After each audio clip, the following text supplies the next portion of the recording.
साथियों, आपके दिमाग में बार बार ये आ रहा होगा कि जब पूरे देश में इतना बड़ा आंदोलन चल रहा है, इतने सारे प्रोटेस्ट चल रहे हैं, इतना लाठी चार्ज हो रहा है, तो ऐसी स्थिति में एक बहुत छोटी सी बात है कि धर्मेंद्र प्रधान जी इस्तीफा क्यों नहीं दे रहे हैं। यदि ये आपके मन में आया वो प्रश्न है तो इस प्रश्न का सॉलिड जवाब आपको इस वीडियो में मिलेगा। और साथ साथ ये समझिएगा कि आपकी प्रतियोगी परीक्षा से संबंधित क्या प्रश्न बन सकते हैं उस पर भी बात मैं करूंगा। ठीक है, बात को शुरू करते हैं। निश्चित रूप से बहुत कॉमन क्वेश्चन है कि सर इतना सारा विवाद है देश में तो इस्तीफा दे देना चाहिए। सबसे पहले आप ये समझें कि जो काउंसिल ऑफ मिनिस्टर्स होता है, यानी कि जिसे आप मंत्री परिषद कहते हैं भारत सरकार के अंदर, मंत्री परिषद को जो चेयर करता है या मंत्री परिषद का जो चेयरपर्सन होता है, आपको पता है कि council of minister chaired by PM, प्रधानमंत्री इसको चेयर करते हैं। और आपको पता होगा कि प्रधानमंत्री, भारत में प्रधानमंत्री का चुनाव नहीं होता है, याद रखिएगा। बहुत सारे लोग कंफ्यूज रहते हैं। कॉन्स्टिट्यूशनल प्रोविजन जो है उसके अकॉर्डिंग आपको पता होगा कि पीएम अपॉइंट होते हैं, पीएम की नियुक्ति होती है, अपॉइंटमेंट होता है, और PM appointed by president of India, PM appointed by president of India, यानी कि राष्ट्रपति जी ने इनको नियुक्त किया है क्या करने के लिए, हेड ऑफ द गवर्नमेंट के रूप में देश चलाने के लिए। अब ऐसे में इन्होंने एडवाइस दिया है, इन्होंने सलाह दी है कि हमें मंत्री चाहिए, और पूरा मंत्रिमंडल इंक्लूडिंग पीएम मिल करके सलाह देगा कि इसको राष्ट्रपति को कार्य करने के लिए। There shall be a council of minister to aid and advice to the prime minister to the president of India. और ये सब बातें कही जा रही है कहां पर, आर्टिकल 74 ऑफ इंडियन कॉन्स्टिट्यूशन, कि ऐसा होगा देश में। ठीक है, यानी कि धर्मेंद्र प्रधान साहब की जो नियुक्ति की है वो किसने करी है, राष्ट्रपति जी ने की है। लेकिन किसकी सलाह पर की है, प्रधानमंत्री की सलाह पर।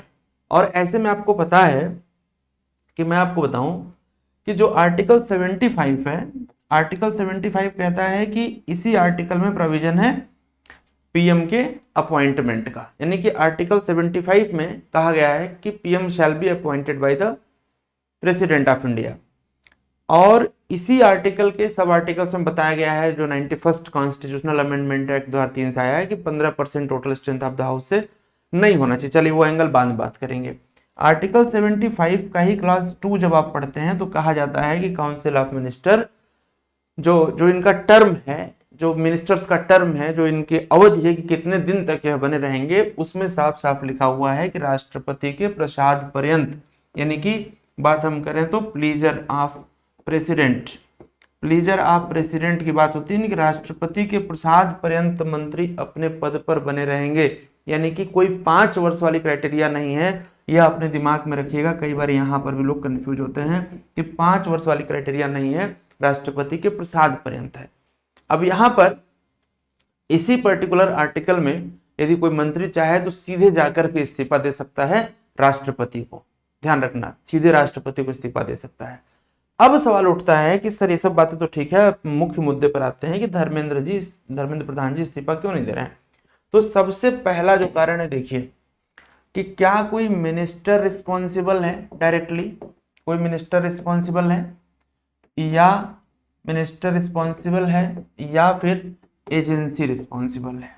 मतलब कहने का यह है कि क्या उस मंत्री की गलती है या फिर उस एजेंसी की गलती है, जिस एजेंसी ने एग्जाम कंडक्ट कराया नीट का, जिसके नाम है एनटीए। यानी कि जो एनटीए है, यदि एनटीए जिम्मेदार है तो एनटीए को ठीक करने के लिए हमें क्या करना पड़ेगा, एनटीए को ठीक करने के लिए हमें एडमिनिस्ट्रेटिव रिफॉर्म करना पड़ेगा, हमें एडमिनिस्ट्रेटिव चेक करना पड़ेगा कि प्रशासनिक कमियां कहां पर रह गई हैं। क्योंकि यदि हम मंत्री का इस्तीफा ले लेंगे तो उससे एजेंसी पर क्या प्रभाव पड़ा, नया मंत्री आएगा तो क्या एजेंसी की कार्यशैली बदल जाएगी।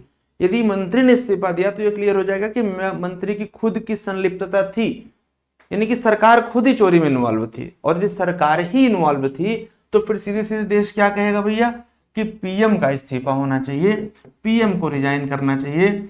तब बात बनती है कि पीएम का रेजिग्नेशन ले लीजिए। ठीक है, सवाल इस बात का उठता है कि यदि पीएम का रेजिग्नेशन हो जाएगा तो फिर काउंसिल ऑफ मिनिस्टर का पूरा रेजिग्नेशन हो जाएगा, फिर नया प्रधानमंत्री, नया कैबिनेट। ऐसे में तो पूरी बात ही पलट गई। नहीं, तो पहले यह तय होना चाहिए कि भाई गलती यदि मंत्री की है तब तो मंत्री इस्तीफा दे, यदि गलती एजेंसी की है तो हमें एजेंसी की कमियों पर काम करना पड़ेगा, इस्तीफा देना विकल्प नहीं है। ये पहला फैक्टर है। दूसरा फैक्टर उनका मानना है, या जो आमतौर पर देखा जाता है, वो कहता है कि जो राजनीतिक प्रभाव है, राजनीतिक प्रभाव कम हो जाता है, या राजनीतिक प्रभाव के साथ साथ जो राजनीतिक पहचान है ये कमजोर पड़ जाती है। तो कोई भी पार्टी या कोई भी मंत्री अपनी इस पहचान को बनाए रखना चाहता है, कतई वो इस्तीफा नहीं देना चाहता है जब तक कि क्लियरली वो उस प्रॉब्लम में इन्वॉल्व होता हुआ नजर ना आए, क्योंकि समाज या देश या फिर जो उसके अपनी कॉन्स्टिट्यूएंसी है वहां के लोग उस व्यक्ति को उसी तरीके से देखना शुरू कर देते हैं कि नहीं, आप तो इस मामले में डायरेक्टली इन्वॉल्व थे और इसकी वजह से आपने इस्तीफा दे दिया था। तो एक सबसे बड़ा कंसर्न ये है। तीसरा और अंतिम फैक्टर यह है कि यदि इस तरह की बात शुरू हुई तो फिर क्या शुरू हो जाएगा, सिलसिला शुरू हो जाएगा कि कोई भी प्रॉब्लम आएगी, छोटी भी प्रॉब्लम आएगी तो इसी तरीके से प्रोटेस्ट करके हर व्यक्ति क्या करेगा, मंत्रियों के इस्तीफे मांगते रहेगा। और आप जानते हैं कि देश के विकास के लिए एक स्टेबल गवर्नमेंट का होना जरूरी है। ऑनेस्ट और ट्रांसपेरेंट तो गवर्नेंस होना ही चाहिए, इसमें कोई शक नहीं है। सरकार किसी भी पार्टी की हो, मैं पार्टी विशेष की बात नहीं कर रहा हूं, सरकार किसी भी पार्टी की हो, पार्टी का मतलब सरकार नहीं होता है। सरकार पूरे देश के लिए बनी हुई है और पूरे देश की सरकार है, पूरे देश को सही डायरेक्शन में लाने की कोशिश करनी चाहिए। ऐसे में जो आपके मन का प्रश्न है वो यही था, और इस पर बेहतर जो हमें हो सकता है, हमें लगता है कि ये कारण हो सकता है, मैंने आपको बताया। साथ में मैं आपको बताऊं कि इससे पहले भी हमने कहा था, एक वीडियो हमने और भी बनाई थी इस पर, कि संघ और संगठन का जो सपोर्ट है वह भी एक मैटर करता है, लेकिन इससे देश की जनता को मतलब नहीं। देश की जनता को एक ऑनेस्ट और ट्रांसपेरेंट सिस्टम चाहिए। इसलिए मैं आप लोगों से भी राय जानना चाहता हूं कि क्या इस्तीफा देना ही एकमात्र विकल्प है? क्या कोई दूसरा मंत्री आएगा तो क्या वो इस्तीफा, उसके सामने इस्तीफा देने वाली स्थिति पैदा नहीं होगी, या फिर वो आते ही कोई ऐसा चमत्कार करेगा कि दुनिया की या हिंदुस्तान की जो भी समस्याएं चल रही हैं वो सब समाप्त हो जाएंगी? या इससे पहले जो सरकारें रही हैं उनमें जो समस्याएं रही हैं, क्या मंत्रियों ने इस्तीफे दिए हैं हर मुद्दे पर? ये सब बातों का आपके मन में क्या एक विचार है, आप हमें कमेंट करके जरूर बताएं। और हमेशा ध्यान रखें कि देश दुनिया में जो कुछ भी चल रहा है आपकी नज़र आपके कॉम्पिटिटिव एग्जाम पर होनी चाहिए। बहुत बहुत धन्यवाद। Thank you.